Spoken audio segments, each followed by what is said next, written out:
Hey guys, Travis Jones. I wanted to talk to you today about an argument that I often hear during a debate between believer and non-believer, or maybe some street dialogue videos that we see on YouTube between believers and non-believers.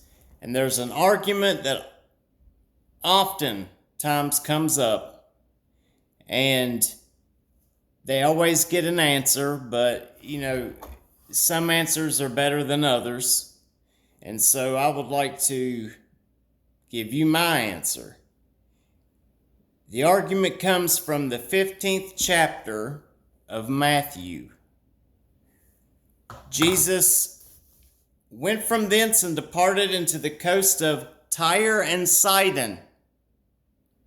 And behold, a woman of Canaan came out of the same coast and cried unto him, saying, Have mercy on me, O Lord, thou son of David. My daughter is grievously vexed with a devil. But he answered her not a word. And his disciples came and besought him, saying, Send her away, for she cries out after us. But Jesus answered and said, I am not sent, but to the lost sheep of the house of Israel. Then came she worshiping him, saying, Lord, help me.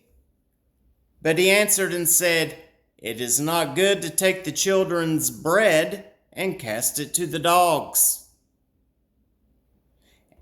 And she said, That's true, Lord. Yet the dogs eat the crumbs that fall from the master's table. And Jesus answered and said unto her, O woman, great is your faith. Be it unto you even as you've said. And her daughter was made whole from that very hour. So, here's the argument. Jesus ignores the woman. Jesus tells the woman that he's not been sent for her. He's been sent to the lost sheep of the house of Israel. And then he presumably is calling her a dog here. So what's going on? Is Jesus he just doesn't want to fool with this woman, or what?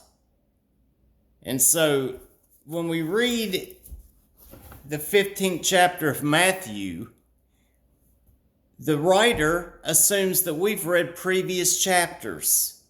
And it's important to read the previous chapters to get to the crux of the matter. Okay, so let's go to Matthew 8. Sermon on the Mount. Jesus did a good job. He comes down. He heals a man with leprosy. Okay. Then he goes to Capernaum. And no doubt a lot of people follow him to Capernaum. Among them are his disciples, which is the key to understanding this whole event in chapter 15. So let's read this. Let's read this event. And Jesus entered into Capernaum. And there came unto him a centurion beseeching him, and saying, Lord, my servant lies at home, sick with palsy, and grievously tormented. And Jesus said to him, I'll come and heal him. And the centurion said, Lord, I am not worthy that you should come under my roof, for I'm a man under authority, and have soldiers under me, and I tell this man come and he comes, this one go and he goes. I tell my servant to do this and he does it.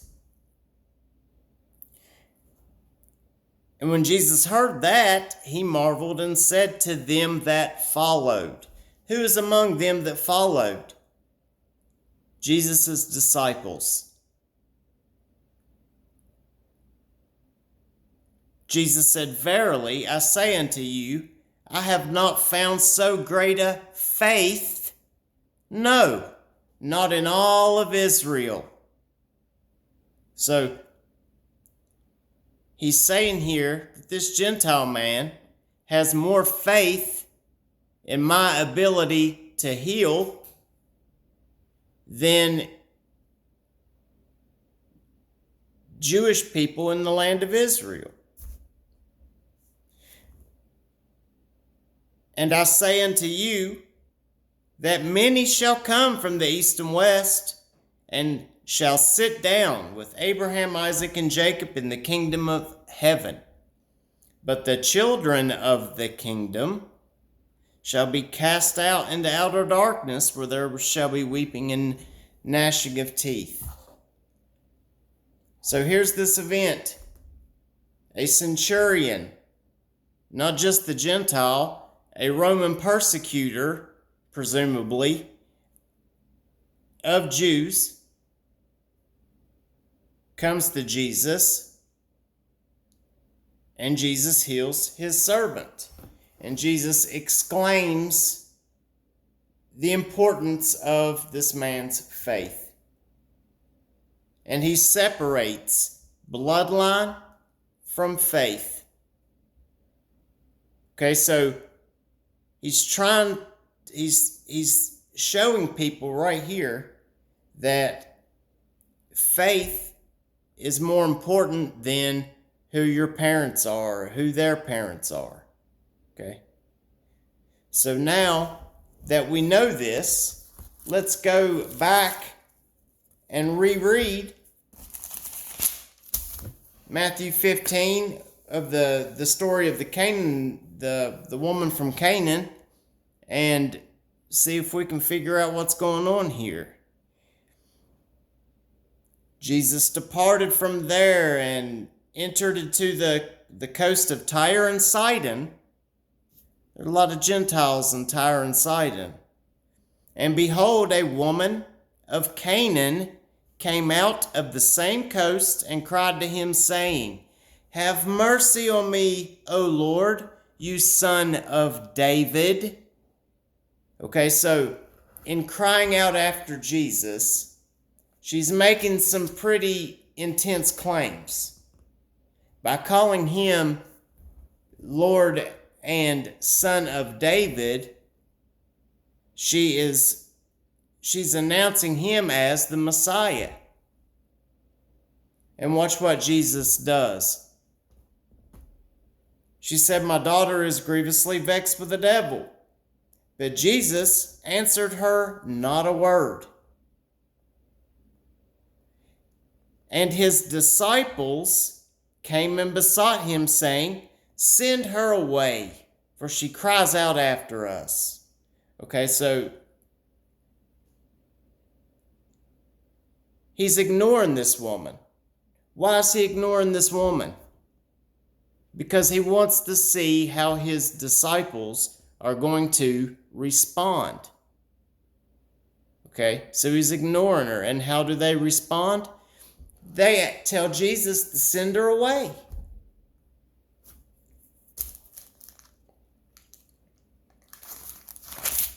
And then he says to her, I've not been sent but to the lost sheep of the house of Israel. Why does he say that? Because that's what his disciples perceive. That's what they think is really going on here. And she worshiped him, saying, Lord, help me. But he answered and said, It's not meet to take the children's bread and cast it to their dogs. Okay. And she said, That's true, Lord. Yet the dogs eat the crumbs which fall from the master's table. And Jesus said unto her, O woman, great is your faith. Be it unto you even as you will. And her daughter was made whole from that very hour. So, this was just a teaching lesson to see if his disciples got a hold of the lesson he taught with the centurion man. He already laid this whole thing out. This is not a situation where Jesus is ignoring this woman and telling her he only came for the lost sheep of Israel, and presumably calling her even a dog because that's the way he felt. He's trying to teach his disciples that it's about faith. Okay? He's trying to teach his disciples that being a child of Jacob or not is not the deciding factor in whether or not you come into relationship with God. It's about whether or not you have faith in God. This woman had already displayed her faith in calling after Jesus. She says, Son of David. Now that is, she's saying right there, Messiah. Okay? So she saw in Jesus what many other people could not see.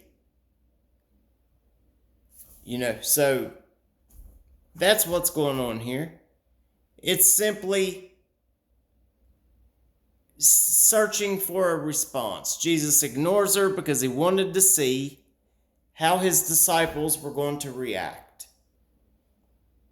He says he only came for the lost sheep of the house of Israel because that's what his disciples were thinking in their minds.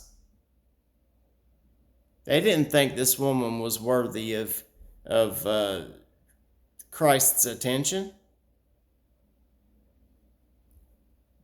But they needed to understand that it is about faith. This woman had faith that Jesus would be able to heal her vexed daughter.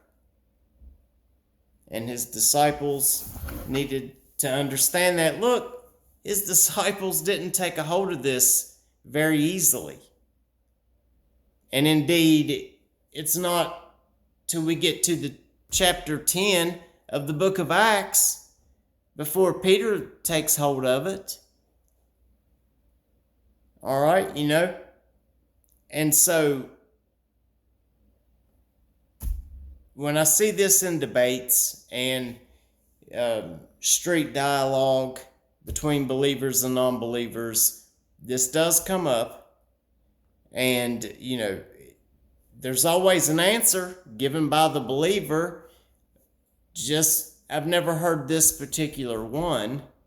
Okay, I'm not saying that the other answers that they've given are wrong, but I am saying that this is what's going on here. Okay? He doesn't at first not want to help this woman, or he's not calling her a dog. Okay? And he's not suggesting that he didn't come for her.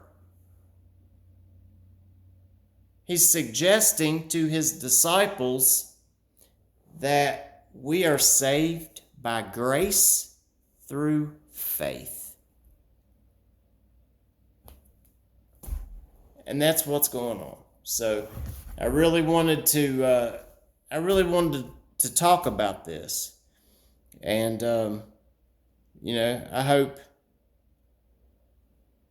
I hope that you were able to learn something from this.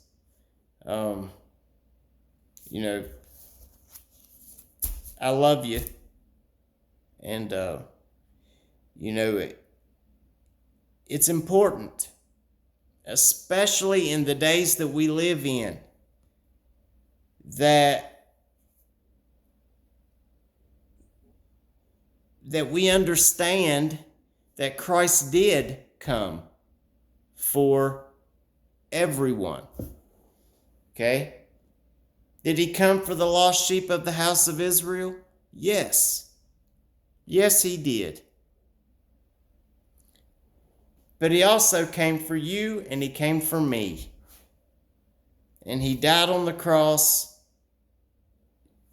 to take away the very sin that the blood of bulls and of goats could not atone for.